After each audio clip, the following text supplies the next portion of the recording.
आणि त्यासोबतच तुमचा विद्यार्थी ममाळे कोचिंग क्लासेस मध्ये जर शिकत असेल मग तर टेन्शन घ्यायची गरजच नाही. एक प्रदीर्घ असा अनुभव आहे असे जाधव सर फक्त एका फोनवर आमच्या विनंतीला मान देऊन या ठिकाणी उपस्थित राहिले.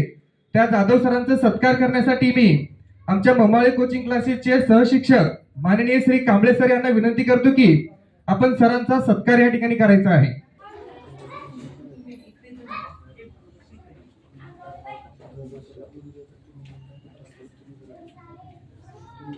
त्यानंतर ममता कॉम्प्युटर अकॅडमीचे संचालक माननीय श्री चन्नाळे सर यांचा सत्कार करण्यासाठी मी ममाळे कोचिंग क्लासेसचे संचालक माननीय श्री ममाळे सर यांना विनंती करतो की आपण सरांचा सत्कार करायचा आहे. 100% तुमचा विद्यार्थी तुमच्या मनात तुम्ही जे ठरवलं ते पूर्ण केल्याशिवाय राहणार नाही. आणि त्यासोबतच तुमचा विद्यार्थी ममाळे कोचिंग क्लासेस मध्ये जर शिकत असेल मग तर टेन्शन घ्यायची गरजच नाही, कारण ममाळे सरांकडे जवळपास 30 वर्षाचा अनुभव आहे. असे कितीतरी विद्यार्थी त्यांनी घडवलेत. आणि त्यासोबतच आपल्या विद्यार्थ्यावर कशा प्रकारचे आपण संस्कार टाकायला पाहिजेत, आपल्या विद्यार्थ्यांना कसं घडवलं पाहिजे, नेमकं पुढे काय आहे, पुढे कशी स्पर्धा आहे, त्या स्पर्धेमध्ये आपले विद्यार्थी कसे टिकले पाहिजेत हे सखोल सगळं मार्गदर्शन सांगण्यासाठी आमचे गुरु, माझी सुद्धा गुरु, मी ज्यांच्या हाताखाली शिकलोय ते म्हणजे प्राध्यापक डॉक्टर राम जाधव सर या ठिकाणी उपस्थित आहेत. त्यांना मी विनंती करतो की सर या ठिकाणी कासार शिर्षीमध्ये जे पालक आलेत त्या सर्व पालकांना आपण जबरदस्त असं मार्गदर्शन करा अशी मी विनंती करतो. सर्वांनी जोरदार राम जाधव सरांसाठी टाळ्या वाजवायचे. Please welcome Ram Jadhav sir.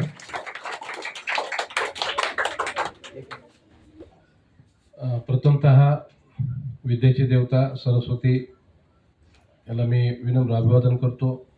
आजच्या या कार्यक्रमाचे प्रमुख अध्यक्ष आपल्या कासार शिर्शी येथील ममता कॉम्प्युटरचे संचालक चन्नाळे सर, या कोचिंग क्लासेसचे संचालक ममाळे सर, बोळगावी सर व जे काय त्यांचा स्टाफ आहे, विशेषतः या कार्यक्रमाचे केंद्रबिंदू उपस्थित असलेले सर्व विद्यार्थी, विद्यार्थ्यांचे पालक, आई वडील, गावातील सर्व प्रतिष्ठित नागरिक या ठिकाणी उपस्थित आहेत.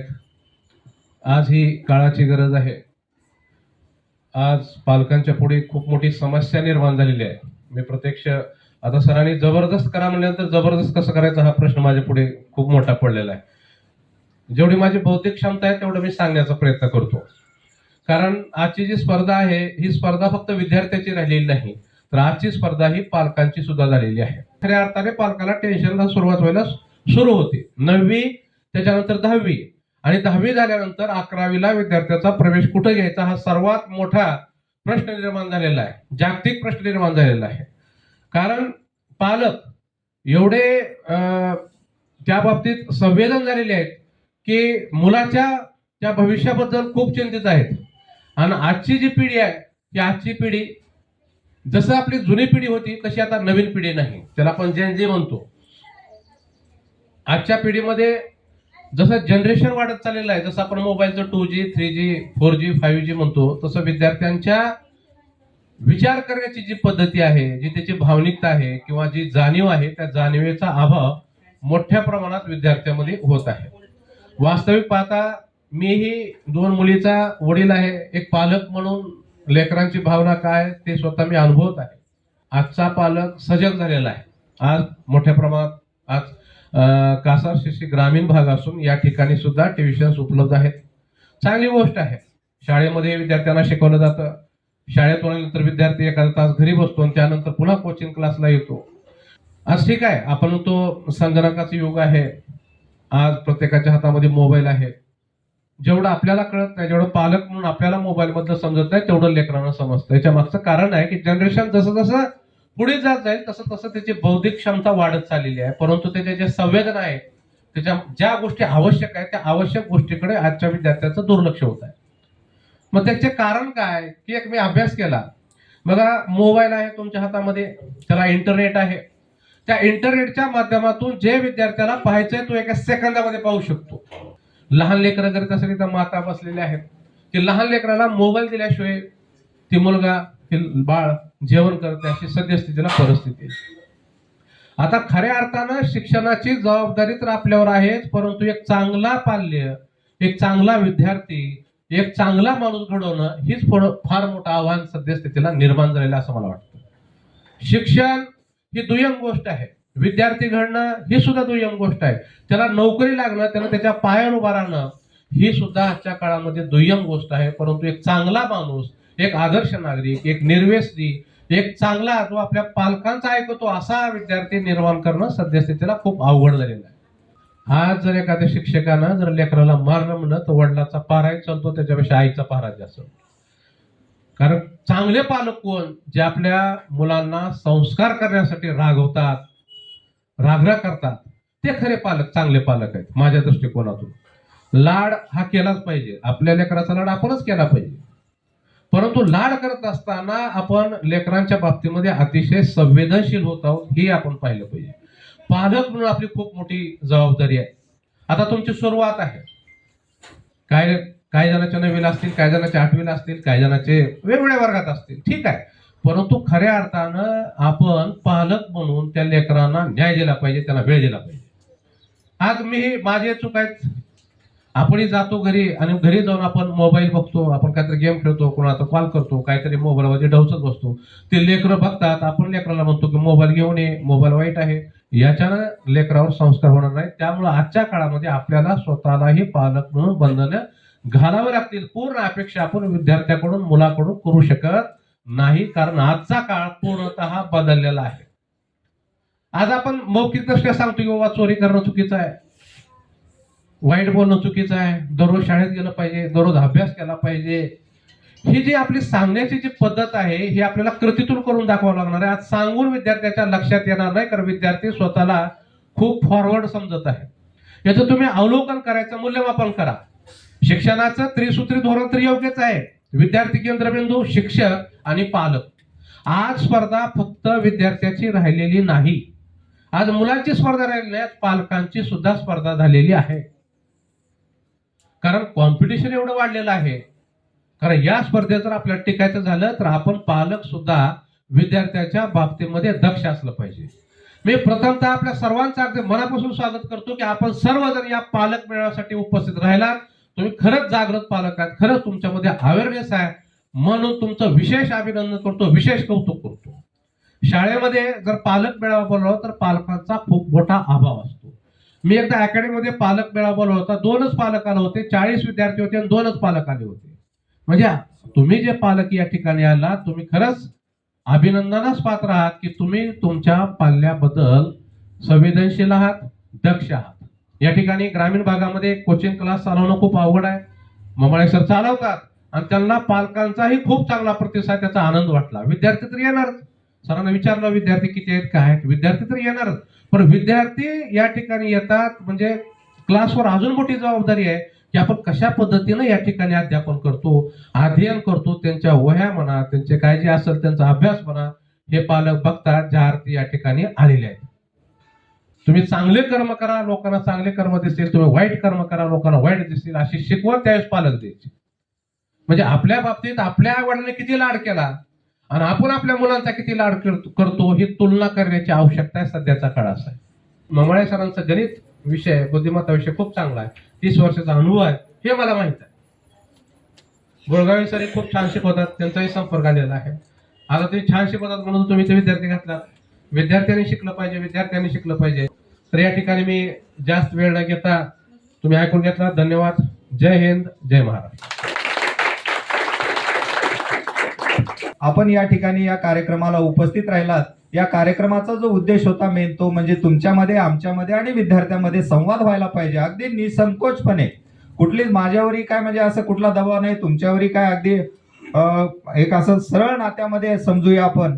तुम्ही स्पष्ट मतानं सांगा, कारण जवळपास हा जो क्लास आहे हा आता क्लासचं फक्त 1-2 मिनिटांमध्ये सांगतो. क्लास जवळपास आता सरांनी म्हणले गेले 30 वर्षापासून मी या क्षेत्रामध्ये आहे. क्षेत्रामध्ये म्हणतो मी, क्लासेसच्या क्षेत्रामध्ये असेल, शाळेच्या क्षेत्रामध्ये असेल, शिकवण्याच्या क्षेत्रामध्ये जवळपास 30 वर्ष आहे.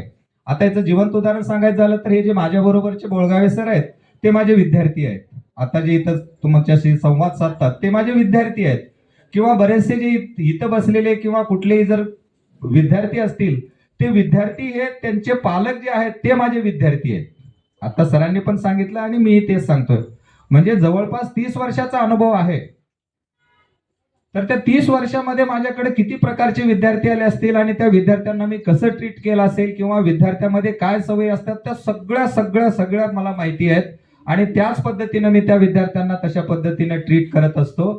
फक्त मध्यंतरी जरा कोरोना काळापासून एक 5-6 वर्ष झालं क्लास आमचा थोडासा म्हणजे काय म्हणावं आपण बंद करावा लागला. कारण दोन वर्ष कोरोना काळामध्ये विद्यार्थीच बाहेर पडायचे नाहीत शाळेमध्ये वगैरे, असं काहीतरी कारण असेल. जाऊ द्या, तो झालेला काळ आहे. तर पुन्हा एकदा पालकांच्या आग्रहास्तव आम्ही या ठिकाणी हा क्लास चालू केलेला आहे.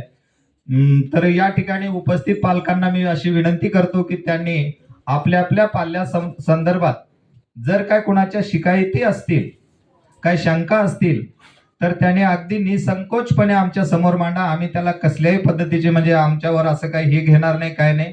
आपण चर्चेच्या माध्यमातून त्याच्यावर आपण काहीतरी सोल्युशन काढूया. महिनाभरच झालेला आहे आपला क्लास चालू होऊन, 1.5 महिना झाला असेल.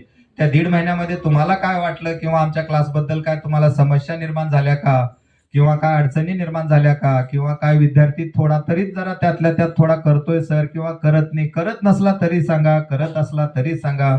त्याच्यावर आपण आपल्याकडे अजून वर्षभर वेळ आहे, त्याच्यावर आपण काहीतरी मार्ग काढूया. मंबाळे कोचिंग क्लासचे संचालक मंबाळे सर, त्यांचा स्टॉफ,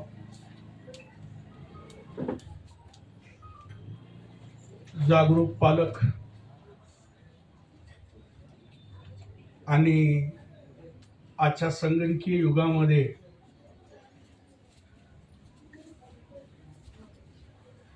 अतिशय चांगल्या प्रकारे पुढे जाणारे विद्यार्थी वर्ग आणि विद्यार्थी मित्रांनो, बराच वेळ झाला पालक आणि विद्यार्थी यांची चर्चा या ठिकाणी जाधव सर वगैरे केली. खूप चांगली गोष्ट आहे आणि अशी चर्चा वारंवार होत राहावी. कारण काही विद्यार्थ्यांचे प्रश्न असतात, काही पालकांचे प्रश्न असतात आणि विद्यार्थी हा शिक्षकाच्या दृष्टिकोनातून घडत नाही किंवा पालकाच्या दृष्टिकोनातूनही घडत नाही. तर त्याचा एक वर्ग असतो, त्याच्या पुढं एक यम असतं, एक उद्देश असतो आणि तो उद्देश पूर्ण करण्याची जबाबदारी त्याच्यावर दोघांनी लादलेली असते. एक पालक देन टीचर्स. तर दोघांच्या संभ्रमामध्ये असतो की मला का करायचं आहे. पालक म्हणतात तो अभ्यास केला पाहिजे, शिक्षकही म्हणतात त्याला अभ्यास केला पाहिजे. मग ते विद्यार्थ्याचा कल कसा आहे की मी ज्यावेळी शिक्षण पूर्ण करेन त्याच्या पुढच्या बाजूला एक मोठा प्रश्न त्याच्या पुढे असलेला असते की त्याचं लाईफ, ते काय लाईफ आहे. जॉब फॉर ऑल, मला सगळं येतं पण मी कशातच परफेक्ट नाही. Master of one, job for none, मी एकात मास्टर आहे पण मला जगातलं दुसरं काहीच येत नाही. आताच्या शिक्षण पद्धतीमध्ये तुम्ही शाळा शिकत असताना किंवा शिक्षण घेत असताना तुमच्या मनामध्ये एक मास्टर बनण्याचा प्रयत्न प्रत्येक विद्यार्थ्यानं केलं पाहिजे. बऱ्याच जणांचा कल कसा असतो की बऱ्याच जणांचे आई वडील हे अशिक्षित असतात, काही जणांचे शिक्षित असतात. आपण ते विद्यार्थी जे शिक्षित असतात ती चांगली गोष्ट आहे, ते आपल्या मुलाकडे वेळ देत असते. आज माझ्याकडे जे विद्यार्थी शिकतात, जे जॉबला जातात, ज्यांचे आई वडील बिलकुल शिकलेले नाहीत असे लेकरं जॉबला चालतात आणि ज्यांच्याकडे सगळं आहे त्यांचे लेकरं आज शिकायला तयार नाहीत. आणि नेमकं एक प्रॉब्लेम्स मी तुम्हाला आज सांगतो. पालकांचा जन्म त्यावेळी झाला 1985 ते 90च्या दरम्यान झालेला आहे. त्या काळाला संगणक युग म्हणलं जात होतं. आता जे विद्यार्थी आहेत त्यांचा जन्म झालेला आहे ती AIच्या पिरियडमध्ये आहे. लक्ष द्या आता. आणि असा एकमेव हे 22वा म्हणजे 21वा युगाच्या 25 वर्ष पूर्ण होऊन आता आपण म्हणजे सिल्वर जुबली संपत आहे, आपण गोल्डन जुबलीकडे चाललो. लक्षात ठेवा. आणि ह्या संगणकाच्या युगामध्ये हे आपण म्हणायचे की आपण संगणक शिकलं पाहिजे, हा काळ होता. पण आताची पिढी AI आर्टिफिशियल इंटेलिजन्स कृत्रिम बुद्धिमत्ता याचा वापर आजचा विद्यार्थी सर्रास करतोय. कासार शिशीचे 2 विद्यार्थी डॉक्टर झालेला मला माहित आहे. बरोबर आहे सर? हा. तेही मला वाटतं BDS, हा, तेही आपल्याच ह्याच्यामध्ये ट्युशनला होत्या मुली 2. बाकी ह्या गोष्टी आपण आपल्या करिअर, आपल्याला सगळ्यात महत्वाचं की आपलं करिअर घडवत असताना मला काय केलं पाहिजे. शिक्षणाचा अर्थ मी तुम्हाला सांगतो. शिक्षणातून ज्ञान आणि ज्ञानातून फलदायी काम करण्याची वृत्ती ज्या विद्यार्थ्याकडे असते त्याला नोकरी कधीहीच रिजेक्ट करत नाही, त्याला सिलेक्ट करत असते. आणि शेवटी मी एवढं सांगेन, माझं शिकायचं स्वप्न आता तुझ्या डोळ्याने बघायचं आहे. माझं शिकायचं स्वप्न आता तुझ्या डोळ्याने बघायचं आहे. हे स्वप्न खरं कराया, हे स्वप्न खरं कराया. पोरी तुला शिकायचं आहे, पोरं तुला शिकायचं आहे. धन्यवाद.